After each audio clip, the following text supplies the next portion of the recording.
Her eyes drift beyond the boundary wall, where the rhubarb has gone to seed, and spirals of golden heads lighten the shade.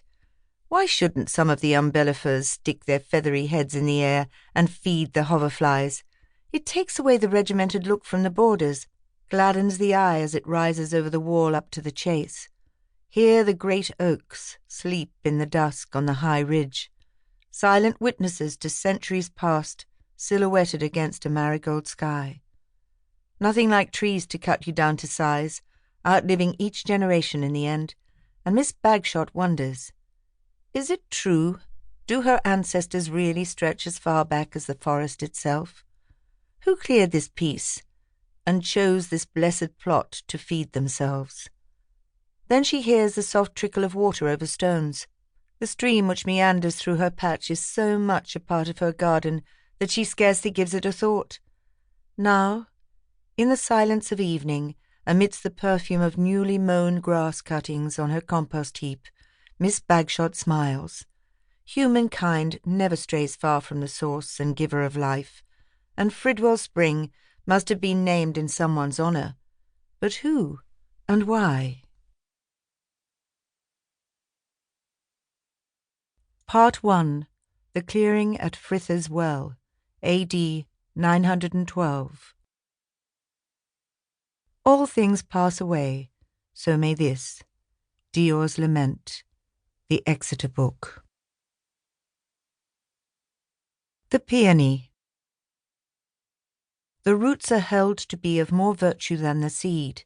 The root is also effectual for women that are not sufficiently cleansed after childbirth, and such as are troubled with the mother, for while likewise the black seed beaten to powder is also available.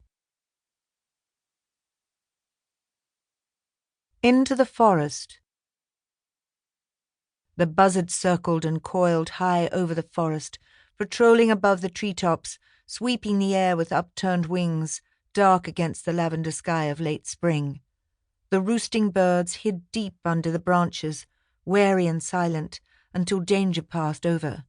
The wolves, like grey shadows, crouched under cover of scrub, watching the lambs graze in a terraced clearing. The bird was joined by its mate.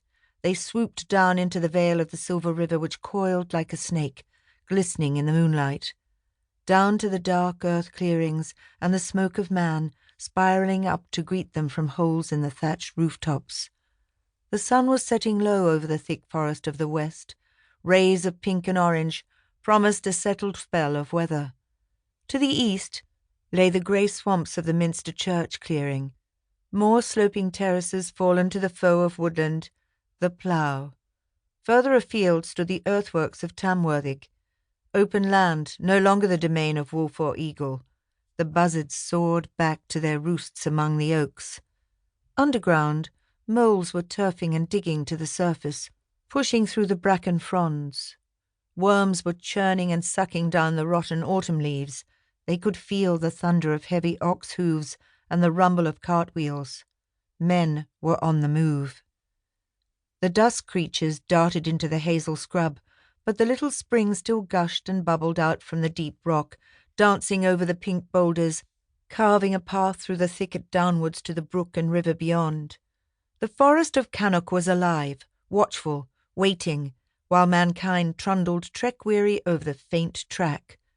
Finally the sparse procession of covered wagons ground to a halt before fording the stream. "Stop right here. I'm not going another foot tonight. This'll do, Baggy. There must be a wellspring ahead. We can rest up here, feed the stock. Me bum's nailed to the boards." Fritha jumped from the cart, stretched her stiff joints, shook out her dark braids in the skirt of her tunic, and waved to the other cart. There was a scent of bluebells on the dusk air. They were on the edge of a forest, and somewhere close by a spring was trickling into this shallow stream. It would be an ideal spot to rest their weary bones. For 2 days the travellers had struggled on in heavy rain, ploughing through the mud with restless livestock tethered to the cart, reluctantly dragging their hooves. The rain had lashed on to their covered wagon. Everything was soaked, even the boards they sat on. The children were sodden, hungry, and tired out.